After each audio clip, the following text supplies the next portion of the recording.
Good afternoon students.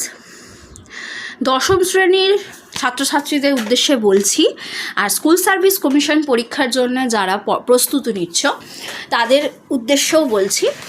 Rabindranath ঠাকুরের যে সাহিত্য সঞ্চয়নে আফ্রিকা কবিতা আছে তার আলোচনা আমি ইতিমধ্যে আগের ক্লাসে করে দিয়েছি, পড়িয়ে দিয়েছি, বুঝিয়ে দিয়েছি। আজকের ক্লাস হচ্ছে প্রশ্নোত্তর পর্ব। বেশি কথা না বাড়িয়ে সরাসরি প্রশ্নোত্তর পর্বে চলে আসছি। দেখো, 1 নম্বর প্রশ্ন, আফ্রিকা কবিতাটি কোন কাব্যগ্রন্থের অন্তর্গত?